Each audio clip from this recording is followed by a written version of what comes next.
বউ, আজ খুব গরম পড়েছে, আমাকে এক গ্লাস পানি দাও দেখি। আমি তো রান্না করছি, দাঁড়াও, দিয়াকে পানি এনে দিতে বলছি। দিয়া, এই দিয়া, তোর বাবাকে এক গ্লাস পানি দিয়ে আয় তো। বাবা, এই নাও পানি। আজ মনে হচ্ছে বৃষ্টি হবে বাবা, আকাশে মেঘ করেছে। ওগো, তোমায় কতবার বলেছি ঘরের সাউনিটা ঠিক করো, তুমি তো আমার কোনো কথাই শোনো না। বৃষ্টির সময় তো চলেই এসেছে, তা এখন কি করবে শুনি? বউ, তুমি তো সবই জানো, আমার কাজ নেই তেমন, দুবেলা দুমুঠো ভাত ঠিকভাবে খেতে পারছি না। হয়েছে হয়েছে, তোমাকে আর ভাঙা বাঁশি জোড়া লাগাতে হবে না, কিছু বললেই এক কথা। আচ্ছা, এসব বাদ দাও, আমার রান্না শেষ, ভাত বেড়ে দিচ্ছি, খাবার খেয়ে আমায় উদ্ধার করো।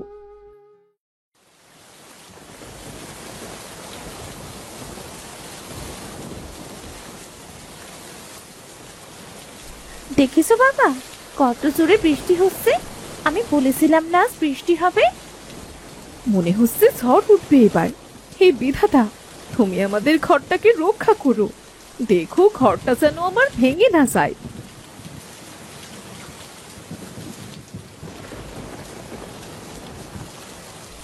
মা, বাবা, কোথায় তোমরা? খিরে দিয়া, কি হলো, অমন করে ডাকছিস কেন? দেখো, বৃষ্টির পানিতে আমার খাটটা ভিজে গিয়েছে, আমি কোথায় ঘুমাবো মা? মা দিয়া, দেখো, এই পাশটা শুকনো আছে, একদম পানি পড়ছে না, তুই এখানে ঘুমা মা। এ বছরটা একটু কষ্টকর, সামনের বছর আমি ঘর ঠিক করে দেব, বুঝলি? ঠিক আছে বাবা, তোমরা ঘুমিয়ে পড়ো, আমিও ঘুমাই। দিয়ার কথা মতো রতন আর মোহিনী দিয়ার ঘর থেকে চলে আসে।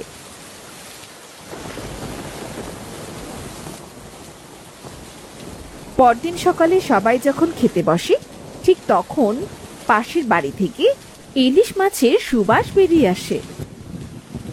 বাহ, কি সুন্দর সুবাস বেরোচ্ছে বাবা, মনে হচ্ছে পাশের বাড়িতে ইলিশ রান্না হচ্ছে। আমারও তাই মনে হচ্ছে। এখন তো বৃষ্টি হচ্ছে খুব, এই বৃষ্টির দিনে পান্তা ভাতের সাথে ইলিশ ভাজা খেতে যা লাগবে না বাবা। ও বাবা, আমারও ইলিশ মাছ ভাজা খেতে খুব ইচ্ছে করছে। ইলিশ মাছের তো অনেক দাম রে মা, এত টাকা আমি কোথায় পাবো? আমি এত কিছু জানি না বাবা, আমি পান্তা ইলিশ খাবো বলেছি ব্যাস। তুমি যেখান থেকেই পারো ইলিশের ব্যবস্থা করো বাবা। এখন বৃষ্টির সময়, হাতে তেমন কোনো কাজ নেই, মেয়েটা আমার এমন সময় ইলিশ খেতে চাইলো, টাকা কোথায় পাই বলো তো গিন্নি? ইলিশের বাজারে যে আগুন। তুমি এসব নিয়ে ভেবো না তো, আমি দিয়াকে বোঝাবো। তুমি তাড়াতাড়ি খেয়ে নাও দেখি, গোয়াল ঘরে ছাগলটা ক্ষুধায় ছটফট করছে, ওকে দুটো খাবার দিতে হবে যে। তোমাকে বৃষ্টিতে ভিজতে হবে না, ছাগলকে খেতে আমিই দেবো গিন্নি, আসো।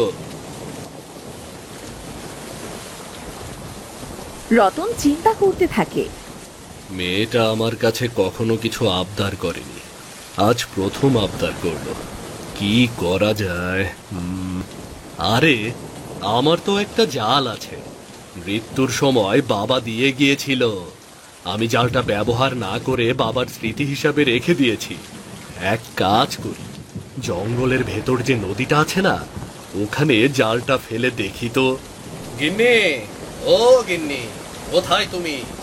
তোমাকে যে জালটা তুলে রাখতে বলেছিলাম না, সেটা দাও দেখি।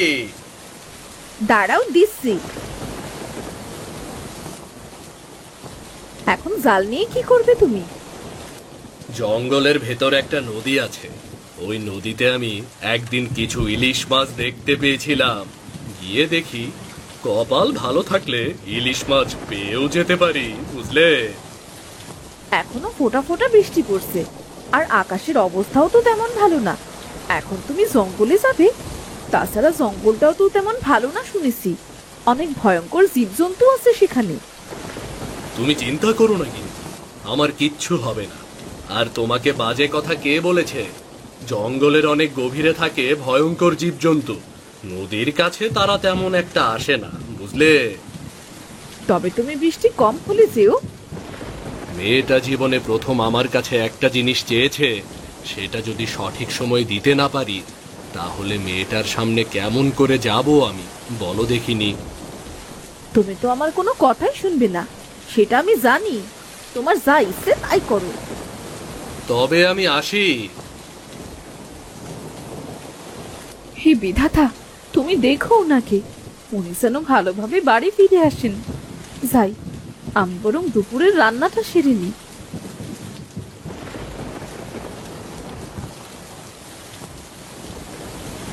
এই বলে মোহিনী রান্না করতে শুরু করে।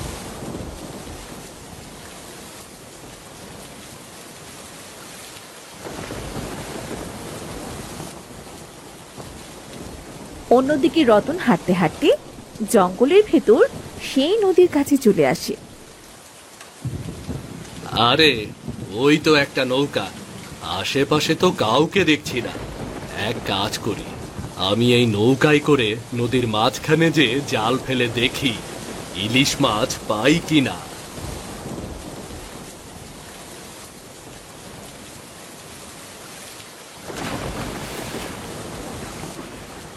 হে বিধাতা, জালে তো সব অন্য মাছ উঠেছে।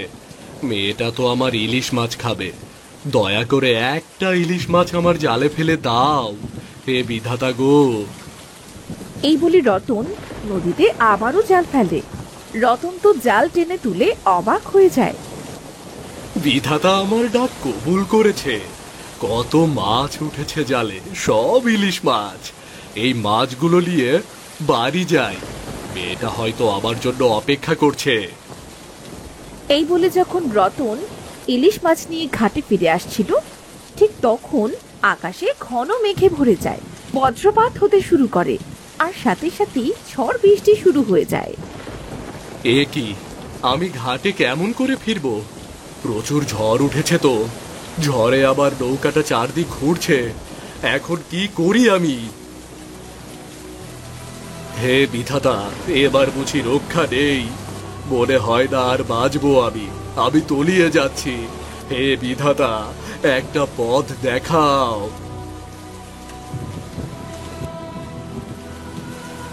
ওই তো একটা কাঠের টুকরো, আমি বরং ওটাই ভেসে নদী পার হই। এরপর কাঠের টুকরোর সাহায্যে ভেসে ভেসে এক সময় রতন ঘাটে পৌঁছে যায়। যাক, অবশেষে ঘাটে পৌঁছাতে পারলাম। আমার জাল, হে বিধাতা, কত কষ্ট করে মাছগুলো ধরলাম, সব মাছ আমার নদীতে পড়ে গেল। জালটা থাকলে আবার মাছ ধরতে পারতাম। আমার বাবার শেষ স্মৃতি ছিল জালটা, সেটাও হারিয়ে ফেললাম। বাড়িতে ফিরে আমি কি বলবো? এই বলে রতন কাঁদতে থাকে। উপর দিয়ে যাচ্ছিল এক বুড়ি। রতনের কান্না দেখে বুড়ি রতনের কাছে আসে। কি হয়েছে রে বাবা, এমন করে কাঁদছিস কেন তুই? একা একা এই ঝড় বৃষ্টিতে জঙ্গলেই বা কি করছিস? আর বলো না বুড়িমা, আমার মেয়েটা ইলিশ মাছ খেতে চেয়েছে, আমি ইলিশ মাছ ধরতেই এখানে এসেছিলাম। আমার বাবার শেষ স্মৃতিটাও হারিয়ে ফেললাম। কাঁদিস না রে বাছা, আমিও বিপদে পড়েছি, একটু সাহায্য করবি আমায়? কি সাহায্য চাইছো তুমি বুড়িমা? আজ 2 দিন ধরে আমি কিচ্ছু খাইনি, আমায় কিছু খেতে দিবি?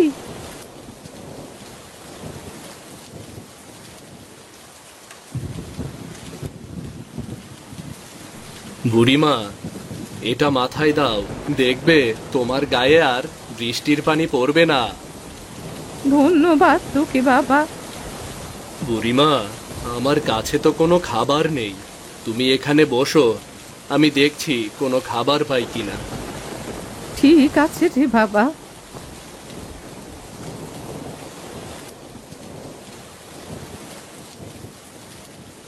এই তো আপেল আর কমলা লেবু, আমি এগুলো পারি, বুড়িমাকে দেব।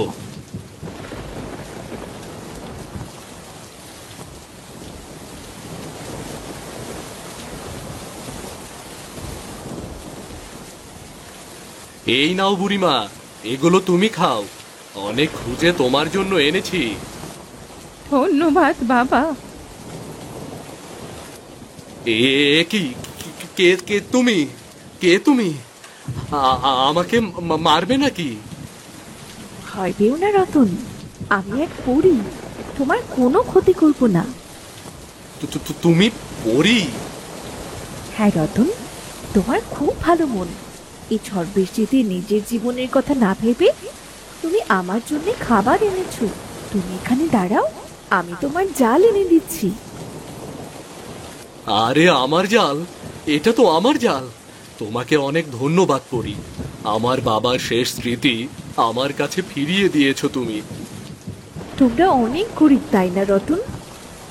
হে পড়ি, আমরা খুব গরিব, দুবেলা দুমুঠো খেতে পারি না।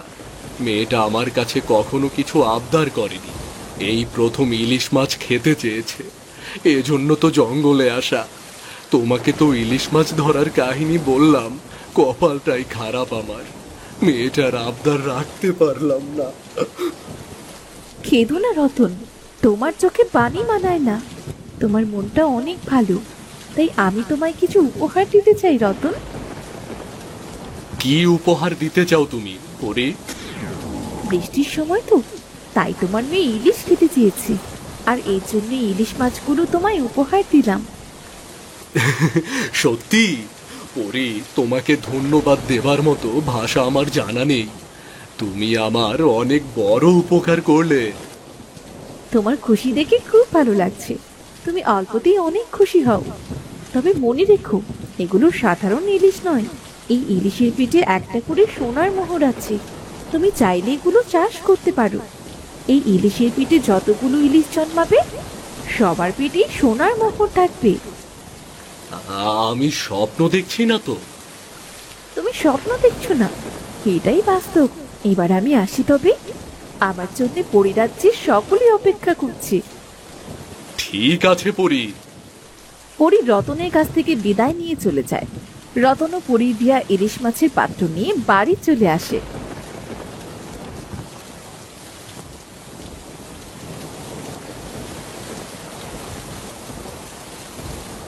ওগো, এত সময় তুমি কোথায় ছিলে? জানো, আমি কত চিন্তা করছিলাম। কি ঝড় উঠেছিল!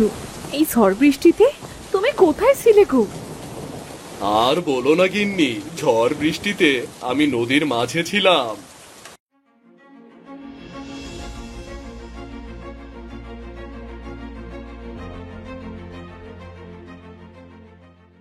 কি বলছো কি তুমি?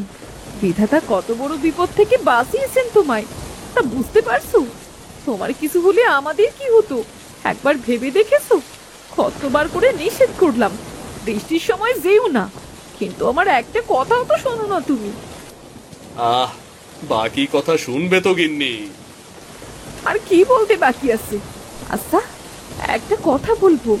তোমার জাল মাছ তো সব পানিতে ডুবে গিয়েছিল, তবে তবে এগুলো কোথায় পেলে? তবে শোনো,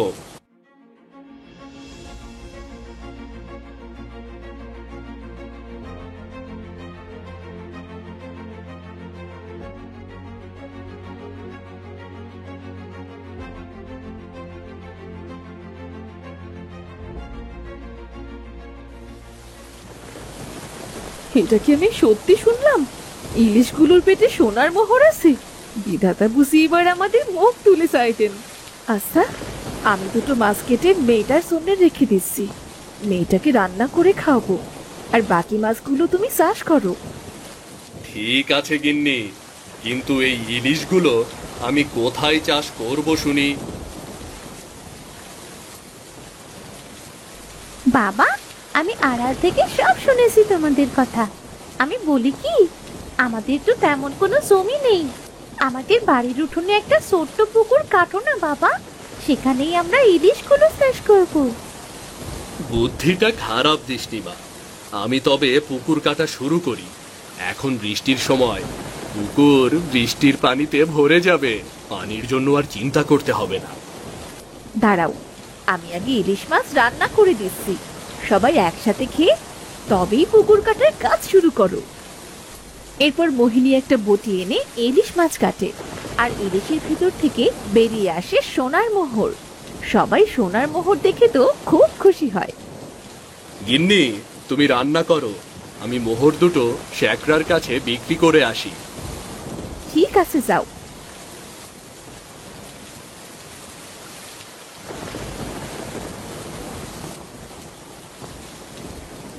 অন্যদিকে রতন ইলিশ মাছের ভেতর পাওয়া মোহর দুটো শ্যাকরার কাছে নিয়ে যায় বিক্রি করতে। মোহর দুটো বিক্রি করে রতন অনেক টাকা পায়। সে মনের খুশিতে বাড়ি চলে আসে। এরপর সকলে একসাথে খেতে বসে। আজ আমার মনের ইচ্ছা পূর্ণ হলো। এই বৃষ্টির দিনে গরম গরম ইলিশ ভাজা আর সাথে পান্তা ভাত, কি যে মজা লাগছে। কথাটা মন্দ বলিসনি। তোমাদের খুশি দেখে বেশ ভালো লাগছে। আচ্ছা, আমার খাওয়া শেষ, আমি তবে পুকুরটা কাটতে গেলাম। অতটুকু পানিতে থাকতে মাছগুলোর কষ্ট হচ্ছে গো। আচ্ছা, যাও, আমি এখানটা গুছিয়ে আসছি তোমাকে সাহায্য করতে। বাইরে এখনো বৃষ্টি হচ্ছে, তোমাকে সাহায্য করতে হবে না, আমি একাই পারবো। বৃষ্টিতে ভিজতে তো ভালোই লাগে বাবা। আমরা ইলিশ চাষ করব, ভাবতে কত আনন্দ লাগছে। আমিও তোমায় সাহায্য করব বাবা। এখন থেকে রোজ বৃষ্টির দিনে ইলিশ ভাজা আর পান্তা ভাত খেতে পারবো। ভাবতেই আমার বড্ড ভালো লাগছে বাবা। দিয়ার কথা শুনে সবাই হেসে ওঠে। এরপর রতন পুকুর কাটতে চলে যায়। কিছুক্ষণের ভেতর তারা পুকুর কেটে সম্পূর্ণ করে। পুকুর কাটা তো শেষ, এখন পুকুরে পানি দরকার। আমি বলি কি, আমরা কিছু পানি এনে পুকুরে দিই, এরপর ইলিশগুলো ছেড়ে দিই। পরে যখন জোরে বৃষ্টি হবে তখন বৃষ্টির পানিতে পুকুর ভরে যাবে। কথাটা মন্দ বলিসনি। আমি তবে কল থেকে পানি নিয়ে আসছি। আমি আর বাবাও তোমায় সাহায্য করছি মা।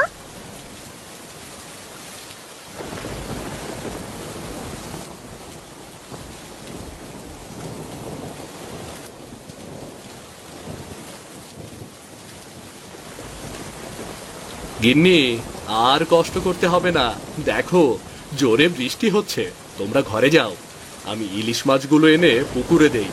দেখবে কিছুক্ষণের ভেতর পুকুর পানিতে ভরে গেছে গো। ঠিক আছে। কয়েক মাস পর